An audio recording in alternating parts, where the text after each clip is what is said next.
Жалағаш ауданында Нарбота деген осы кереметтей жігіт бізге жол көрсететін болады. Бүгін қай жаққа барамыз? Бұйырса, қазір осы кент орталығынан 70 шақырым жерде орналасқан Аққыр ауылына барамыз. Аққыр ауылын көбінесе аспан асты музейі деп те айтып жатады. Не үшін? Тарихи жерлер, тарихи маңызы бар орындар орналасқан сол жақта. Жақсы, онда бізбен бірге болыңыздар.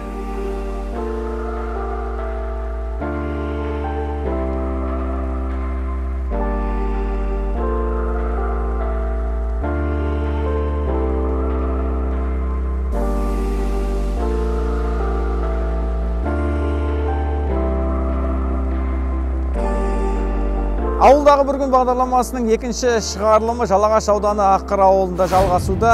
Олай болса, Аққыр ауылының жастарымен бірге танысайық. Кет!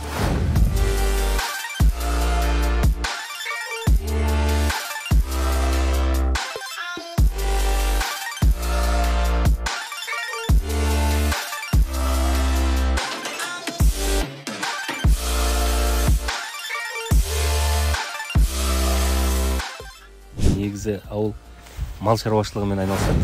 Кезінде қарақұм қой шаруашылығымен айналысқан. Кешегі алғашқы тәуелсіздік алған жылдағы тоқыраудың әсері ауылға қатты дейді. Егін шаруашылығымен де айналысамыз. Бірақ соңғы уақытта аяқ судың тапшылығына байланысты егін шаруашылығын сәл кешеуілеп жатқанымыз бар. Жалпы ауылдың жастары алатын болсақ, 1091 халық бар, соның 18% жастар ауылда қазір. Жастарды қайта ауылға тарту үшін, яумаса жастар болса бос уақытын ұйымдастыру үшін қандай нендей нәрселер бар? Енді қарап отырмын ауылда. Мәдениет үйі, спорт нысандары өте тапшы сияқты. Бізде ауылда мәдениет үйі, клуб үйі үлкен күрделенген мәселелердің бірде-бір мәселе. Қазір ауылда мәдениет үйі жоқ, жасырады. Жаңа айтып өттім, 2004 жылы өрт шығып мәдениет үйіміз өртеніп кеткен. Бірақ дегенмен былтырғы облыс әкімі Гүлшара Наушақызының ауылға сапары барысында Аққыр ауылынан мәдениет үйін салу жөнінде тиісті сала басшыларына, аудан басшысына тапсырма берген болатын. Сонымен қатар ауылда футбол ойын алаңы бар. Қазір енді 2011 жылы пайдалануға берген. Оның да тозығы жетіп тұр. Аудан әкімі Асылбек Өмірбекұлының тікелей тапсырмасымен биылғы жылға қаржы бөлініп отыр. Қазір 7 миллион 276 мың теңге футбол ойын алаңын қалпына келтіруге мемлекеттік сатып алу жұмыстарын қазір бастағалы отырмыз. Амандық болса, Алла қаласа осы жылдың сәуір-мамыр айында қайтадан жөндеу жұмыстары жүріп, толық ауылдың жастары үшін пайдалануға беріледі. Біз қайда баратымыз қазір? Біз енді қазір ауылдағы жалпы мемлекеттің қайтарымсыз гранттары арқылы және де өзінің бастамасымен кәсіп ашып жатқан кәсіпкер жастардың кәсібімен танысатын боламыз. Жұмысымен? Кәсіпкер жұмысымен бірге танысамыз.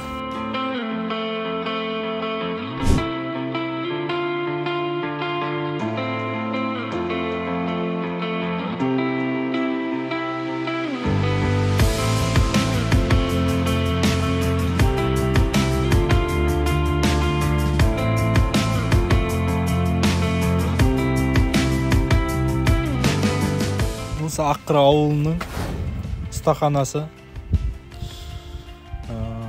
әкемнен қалған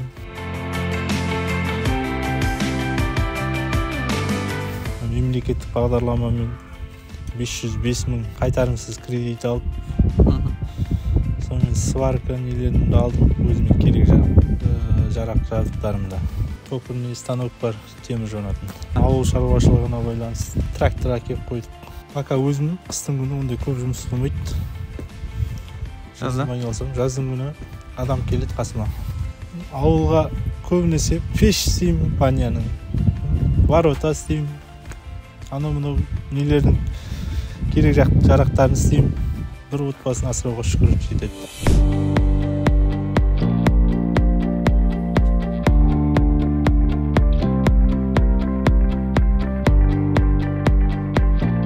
Әдекпіде бір малмен, одан кейін оны сатып, екеу боп, үшеу боп, өзімізше жеке ағамыз екеуміз кәсіп бастап отырық.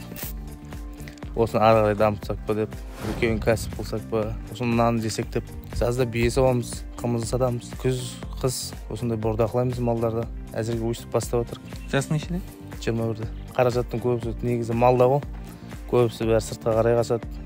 қалаға қарай қашады. Негізі ауылды көркейту ғой негізі. Баяғыда ата-бабамызда мал көп болған ғой, қазір вообще қалмаған. Соны дамытсақ па деп өзімізше өнеркәсібін ашып жатқан ғой. Қиын кездерде болады. Қыс айларында, осы айларында қиын болады шамалы. Күн суық деген сияқты ше. Басқа қиын емес. Шөпті жемді қаяқтан аласың? Шөпті сатып аламыз. Өзіңіз сияқты Әліби деген кісілер бар, содан сатып аламыз. Жемді қаладан аламыз. Сонысы сол қиын ғой бізге. Қаладан тасимыз ше. Солар қиын. Сен әкім болса осы ауылдың не істер едің? Әкім болсам ба?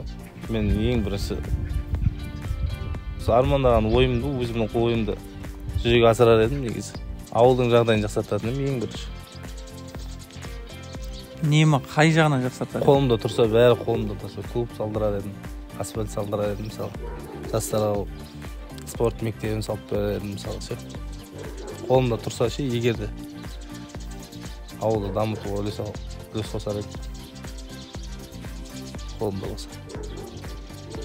Негізі жақсы сияқты ғой басқа ауылдарға қарағанда, не? Түпәй жақсы ауылымыз. Өзімізге алайық.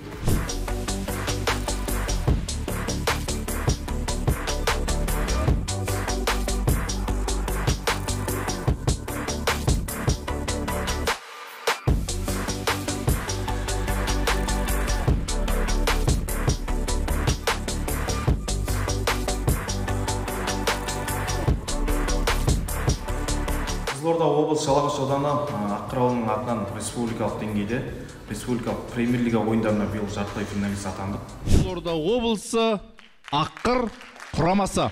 Бұны Жайдарман дейді. Жайдарманда жаңа маусым, оның үстіне премьер-лигада алғаш болғаннан кейін біз үшін той. Сондықтан әдеттегідей той бастарымен бастаймыз.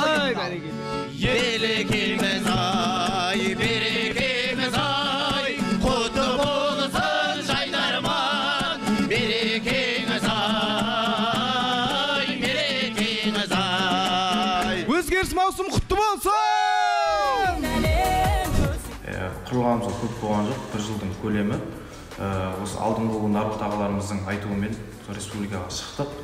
Жаңа форматта, жаңа стильде. Енді өзіміздің ауылымыздан шыққаннан кейін артымызда келе жатқан інілеріміз қызығушылығы артып, бізге ұсыныс тастап, біз неге дайындамасқа деп аптасына 3 күн осы жігіттермен бір мезгіл дайындығымыз бар. Құдай қаласа облыстық деңгейге дейін апарамыз деген ниеттеміз.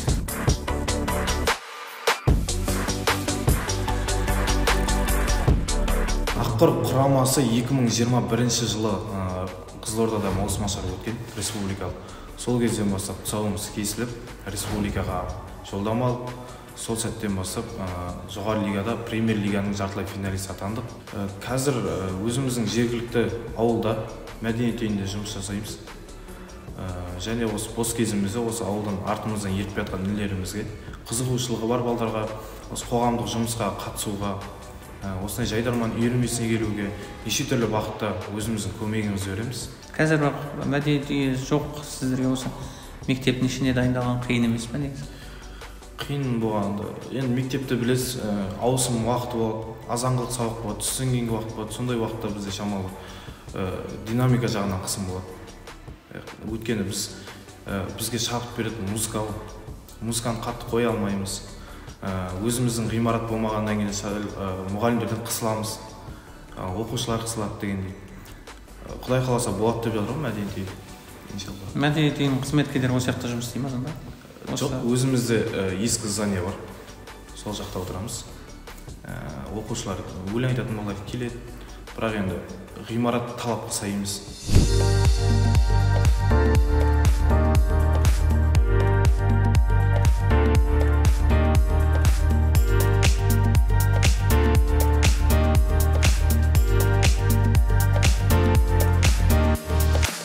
Кішкентай кезімнен үйде әжем болған, сол екеуміз асырағанбыз құсты. Соны қызығушылығым оянды осы құсқа. Тауық асырайын деп үйіммен ақылдасып, осы құс шаруашылығын аштық. Осы құс шаруашылығымен 2020 жылдан бері айналысып келем. Осы басында 90 болды. Одан кейін күннің суықтығына байланысты азайып қалды. Көктемде тағы неғылам көбейтем деген ойдамын. Бұны қалай мемлекеттік бағдарламамен қалай Иә, алдыңыз? мемлекеттік бағдарламамен көп балалы ана болып алдым. Қайтарымыз кредит несінен. Қанша теңге алдыңыз? 555. Оған қанша тауық түстіңіз? 250 тауық. Жұмыртқасын жейміз, етін сатамыз. Ауылға жұмыртқасын таратасыз? Иә, ауылға. Қанша теңгеден бір жұмыртқаны? 75-65. Бұны көбейтудің қандай амалдарын жасап жатсыздар? Бұны аппаратқа салып көбейттік бірінші кезде. 110 жұмыртқа саламыз осыған. Неше күнде сонда? 21 күнде шығады. 21 күнде 100 тауық байтына шығады, балапан? Иә, балапан шығады. Оның қаншасы енді адам болып кетеді дейді ғой жалпы енді? Иә, 50 шақтысы болады. Қанша пайда бар енді бұдан? Кірісіп айналысса пайда табуға болады. Өзім айналыстым, жұмыртқасын сатып. Жақсы пайда таптым деп ойлаймын. Бір күнде қанша жұмыртқа сатасың? 2 листі, 3 листі сатам. 60-70 теңгеден 6000 теңгедей күніне табасыздар.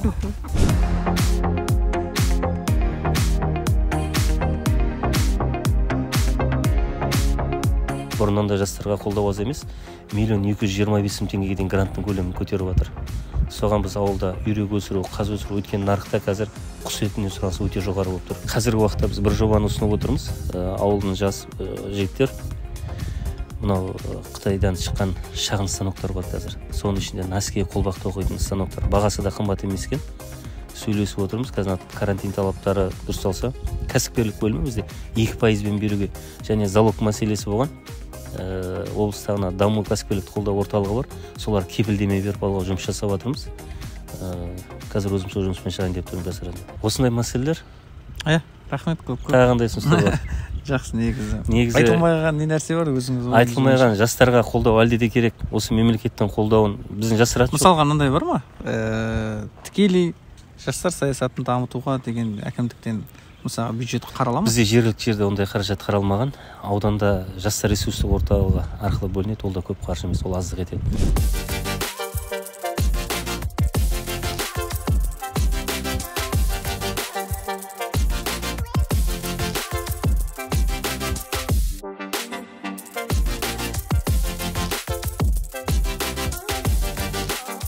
Иә, бұл енді көріп тұрғандарыңыздай мал шаруашылығымен айналысатын жер. Бұл ата кәсіптен қалған енді өзіміздің фазендамыз десек болады. Жеке кәсіп. Иә, жеке кәсіп, мал шаруашылығы. Көріп тұрғандарыңыздай енді ауылды көрдіңіздер, егін жоқ, ештеңе жоқ. Басқа айналысатын тірлік осы мал шаруашылығына бізде былай қарап тұрсын. Енді сол әйтеуір өнімдерін сатамыз, пайдаланамыз, жейміз деген мінсең көлік, жесең ас дегендей ғой. Енді еттері, сүт, айран, басқа нәрселер ағарғандар бәрі сыртқа шыға ма? Сыртқа шығады, кейде аудан орталығына қарай шығады, жалғашқа қарай. Келіп алып кете ме әлде? Өзіміз жолға шығарамыз. Автобусқа салып жібереміз, болмаса таксилерге салып жібереміз дегенде. Келіп алып кете қоймайды енді. Қанша мал бар басы саны? Енді қанша мал бар анық білмеймін өзім. Айтуға болмай ма? Айтуға болмайды дейді ғой негізі. Жалпы табыс жақсы ма негізі? Енді шүкір барлығы осы малдың арқасында десе болады. Жем шөпті қайдан сатып аласыздар әлде өздеріңіз суарасыздар? Жем шөпті сатып аламыз. Көрші ауылдардан, Мақпалкөл, Жаңаталап. Қиыншылық бар ма бұл малмен айналысқан? Қиыншылық жоқ. Енді түсінбейтін адам қиыншылық болатын шығар. Түсінген адам қиыншылық болмайды деп айтамын. Жасың нешеде қазір? 21-де. Балалық шақ, жастық шақ, қызықшылықтың барлығы ауылда өтіп жатыр ғой енді, бірақ енді қыдырыс, басқа да мәселелер, той томалақ, бешер дейміз. Ондайлардан қалып болмайсың ба еді? Мал деп жүріп? Жоқ. Бәріне бір-біріге тұрсам ғой енді. Мен балалық шағым бар, осы жақта өттіп пазентте. Сваркамен істейтін қызығушылық танытатындар бар, үйрететіндер бар. Оған үйретуге ақыласың ба әлде? Жоқ, үйретуге ақылмайды. Азаматтық борышым деп білем. Табыс бар ма негізі? Табыс шүкір жетеді. 100 мыңға дейін тауып алады ғой. Жазғы уақытта? 100 мың, 150 мыңға дейін. Жалпы жастарға не айтар едіңіз? Енді өзіңіз артыңыздан келіп жатқан інілеріңіз, бауырларыңыз. Екі қолға бір не табылады, жұмыс істеу керек.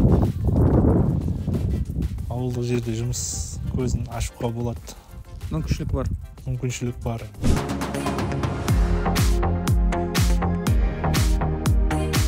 Бәріміз осы туған жердің топырағы ғой. Аққырда өніп өскеннен кейін қанша сыртқа кетсе де осы жерден білім алып, осы ауылдан өнді өсті, бір ауылға қарайлап қойса деген. Ауылға келсе екен қайттан. Жасыратын жоқ, кеше кейінгі жылдарға дейін бұл жастардың бәрі сыртқа кетіп жатқан, бұл ауылда кім қалады деген ой болды. Ауылымыздың болашағы қалай болады, елдің болашағы жастар ғой. Қазір қозғалыс бар, айтып өттім, бағдарламалар бар дейсі. Осы бағдарламаларды әлде де дамыту керек, қаржы бөлу керек жастарға. Біз үлкен шаруашылықтарға бөлерім, сол бөлініп жатыр. Дегенмен жастар ғой елдің болашағы. Жастардың кәсіп ашуға, егін егуге, малмен айналысуына, соның үшін жастарды бөлек бір бағдарлама болса, қаржыландыру жөнінен. Жастар жұмыс істеуге дайын. Құрметті достар, осымен біздің ауылдағы бір күн бағдарламасы өз мәресіне жетті. Бүгін біз Жалағаш ауданы Аққыр ауылының жастарымен кездесіп, сұхбаттастық, пікір алдық, ауылдың тұрмыс тіршілігімен таныстық. Келесі ауыл қандай ауыл болған қалайсыз? Өз ойларыңыз, бағдарламаға деген ұсыныс пікірлеріңіз болса, төменге комментарий есебінде қалдырсаңыздар болады. Лайк басыңыздар, біздің арнаны қолдаңыздар. Келесі кездескенше сау саламатта болыңыздар дейміз. Бай-бай.